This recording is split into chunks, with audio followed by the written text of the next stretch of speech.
बहुत समय पहले की बात है। देवगढ़ नामक राज्य पर राजा वीरेंद्र प्रताप का शासन था। राजा वीरेंद्र प्रताप न्यायप्रिय, दयालु और प्रजावत्सल थे। उनके राज्य में सभी खुशहाल थे और समृद्धि का माहौल था। राजा के दरबार में अनेक मंत्रियों में से एक मंत्री का नाम था भास्कर। भास्कर राजा का मुख्य सलाहकार था, परंतु वो बहुत लालची और धूर्त था। राजा वीरेंद्र प्रताप ने अपने राज्य को उन्नति की राह पर अग्रसर करने के लिए कई योजनाएं बनाई। उनके दरबार में मंत्री भास्कर की सलाह का बहुत महत्व था। भास्कर ने अपनी धूर्तता से राजा के विश्वास को जीत लिया था। भास्कर की सलाहें प्रायः राज्य के हित में होती थी, लेकिन वो हर योजना में अपना निजी स्वार्थ ढूंढ लेता था। एक दिन राजा ने अपने राज्य के विकास के लिए एक नई योजना बनाई। उन्होंने निर्णय लिया कि राज्य के सभी गांवों में विद्यालय खोले जाएं ताकि सभी बच्चों को शिक्षा प्राप्त हो सके। इस कार्य के लिए उन्होंने भास्कर को जिम्मेदारी सौंपी। भास्कर ने इस अवसर को अपनी जेब भरने का माध्यम बना लिया। उसने विद्यालयों के निर्माण के लिए आए धन का एक बड़ा हिस्सा अपने पास रख लिया और बाकी का काम आधा अधूरा कर दिया। कुछ महीनों बाद राजा ने राज्य के दौरे पर जाने का निश्चय किया। उन्होंने विभिन्न गांवों का निरीक्षण किया और पाया कि कई स्थानों पर विद्यालय अधूरे थे और बच्चों को पढ़ाई की सही सुविधा नहीं मिल रही थी। राजा को ये देखकर बहुत दुख हुआ। उन्होंने तुरंत भास्कर को बुलाया और उससे इस लापरवाही का कारण पूछा। भास्कर ने कुछ बहाने बनाए और कहा कि धन की कमी के कारण यह समस्या उत्पन्न हुई है। भास्कर ने राजा से कहा, मैं आपको बताना नहीं चाहता था, पर जब राज्य विकास का कार्य चल रहा था तो एक रात हमारा बहुत सारा धन चोरी हो गया। मेरे गुप्तचर उस चोर को ढूंढने में लगे हुए हैं। भास्कर की बात सुनते ही राजा ने पूरे नगर में चोर को ढूंढने का ऐलान करा दिया। भास्कर के हाथ पैर ठंडे होने लगे। वो समझ गया था कि राजा अब चोर को ढूंढ कर ही रहेंगे। नगर के किनारे में एक मछुआरे ठीके का घर था। भास्कर ने रातों रात धन ठीके के घर में छुपा दिया, जिससे राजा का शक मछुआरे पर आ जाए। सुबह होते ही भास्कर ने अपने सैनिकों की मदद से यह साबित कर दिया कि धन ठीके ने ही चुराया है।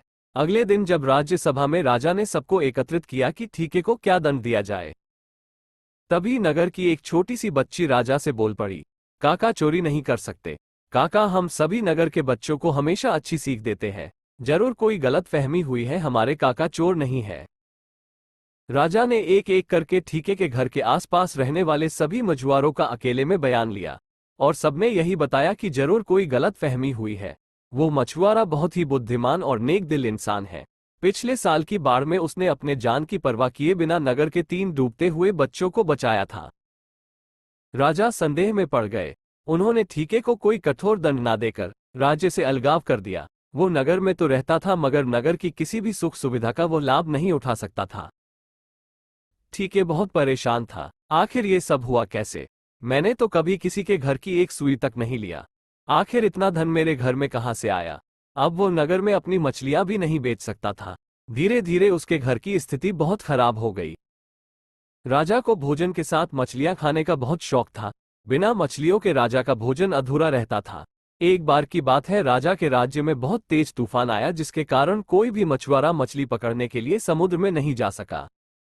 उस दिन राजा को भोजन में मछलियां नहीं मिली, जिससे राजा बहुत उदास हो गए।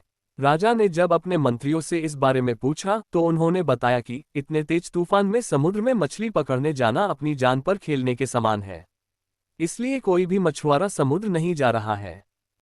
राजा ने घोषणा करवाई कि जो भी समुद्र से ताजी मछलियां लाएगा उसे मुंह मांगा इनाम दिया जाएगा। राजा की घोषणा सुनकर मछुआरों के मन में लालच तो आया, किंतु कोई भी मछुआरा अपनी जान जोखिम में डालने के लिए तैयार नहीं हुआ। ठीके को जब राजा की इस घोषणा का पता चला तो अपनी दरिद्रता दूर करने के लिए वो अपनी जान की परवाह किए बगैर समुद्र में चला गया। समुद्र में उसने जाल फेंका, जिसमें कई बड़ी बड़ी मछलियां फंस गई। ठीके मछलियां लेकर राजा के महल पहुंचा, किंतु राजा के सैनिकों ने उसे महल में नहीं घुसने दिया। भास्कर ने ठीके को ताजी मछलियों के साथ देखा तो ठीके को अपने साथ राजा के पास ले जाने के लिए तैयार हो गया। भास्कर जानता था कि राजा मछलियां देखकर बहुत अधिक प्रसन्न होंगे और इसके बदले ठीके को बहुत सारा धन देंगे। इसलिए उसने ठीके के समक्ष एक शर्त रखी कि जो भी इनाम मिलेगा उसका आधा हिस्सा मंत्री अपने पास रखेगा। ठीके भास्कर की बात मान गया और भास्कर मछुआरे को लेकर राजा के पास पहुंचा। ठीके के पास ताजी ताजी मछलियां देख राजा बहुत खुश हुए। राजा ने ठीके को मुंह मांगा इनाम मांगने के लिए कहा। ठीके राजा से हाथ जोड़कर बोला, महाराज, मुझे 20 कोड़े मारे जाएं। मछुआरे की बात सुनकर राजा को बड़ा आश्चर्य हुआ और उसने फिर से ठीके से कुछ मांगने के लिए कहा, किंतु ठीके ने फिर 20 कोड़े खाने का इनाम मांगा। राजा ने अपने सैनिकों को बुलाया और ठीके को 20 कोड़े मारने का आदेश दिया। सैनिकों ने मछुआरे को कोड़े मारना शुरू किया। 10 कोड़े खाने के बाद ठीके राजा से बोला, महाराज, मुझे आप जो भी इनाम देंगे उसका आधा हिस्सा मुझे मेरे हिस्सेदार को देना पड़ेगा, इसलिए बाकी के 10 कोड़े मेरे हिस्सेदारी को दे दिए जाएं। मछुआरे की बात सुनकर राजा को फिर आश्चर्य हुआ और राजा ने उसके हिस्सेदार का नाम पूछा। ठीके भास्कर की तरफ इशारा करते हुए बोला, महाराज, यही मेरे हिस्सेदार हैं, इन्होंने ही मुझे आपके पास लाने के बदले प्राप्त इनाम का आधा हिस्सा मांगा है। राजा ने भास्कर की ओर देखा तो भास्कर ने शर्म से अपना सर झुका लिया। राजा ने आदेश दिया कि बाकी की 10 कोड़े मछुआरे के हिस्सेदार को मारे जाएं। सैनिकों ने राजा के आदेश पर भास्कर को 10 कोड़े मारे। तब मछुआरे ने बताया कि वो धन मेरे घर में आपके मंत्री ने ही रखा था, पर मेरे पास इस बात का कोई सबूत नहीं है। भास्कर मछुआरे पर चिल्लाने लगा, महाराज, ये झूठ बोल रहा है। राजा वीरेंद्र प्रताप ने भास्कर की बातों पर संदेह किया और उन्होंने अपने गुप्तचर को इस मामले की जांच करने का आदेश दिया।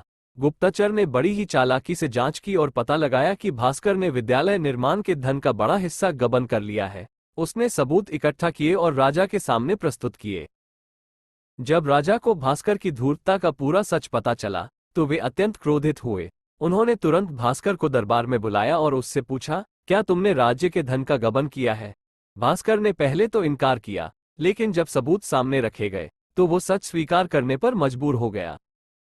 राजा ने भास्कर को उसके पद से तुरंत हटा दिया और उसे कारावास की सजा दी। इसके साथ ही उन्होंने सभी गांवों में नए मंत्री की देखरेख में विद्यालयों का निर्माण कार्य पूरा करवाया। राजा वीरेंद्र प्रताप ने सुनिश्चित किया कि भविष्य में इस प्रकार की घटनाएं दोबारा न हो। राजा ने एक और महत्वपूर्ण निर्णय लिया। उन्होंने राज्य के सभी मंत्रियों और अधिकारियों के लिए एक विशेष नियमावली बनाई, जिसमें ईमानदारी और पारदर्शिता को सबसे अधिक महत्व दिया गया। उन्होंने राज्य में भ्रष्टाचार के विरुद्ध सख्त कानून लागू किए और जनता को भी जागरूक किया कि वे किसी भी प्रकार की धांधली की सूचना तुरंत राजा को दें। इस प्रकार राजा वीरेंद्र प्रताप ने अपने राज्य को न केवल भ्रष्टाचार से मुक्त किया बल्कि एक आदर्श शासन का उदाहरण भी प्रस्तुत किया। राज्य में शिक्षा का स्तर ऊंचा हुआ और प्रजा सुखी और समृद्ध बनी रही। राजा का नाम इतिहास में एक महान और न्यायप्रिय शासक के रूप में अमर हो गया। दोस्तों, आपको हमारी ये कहानी कैसी लगी हमें कमेंट करके जरूर बताएं। मिलते हैं अगली कहानी के साथ, तब तक के लिए धन्यवाद।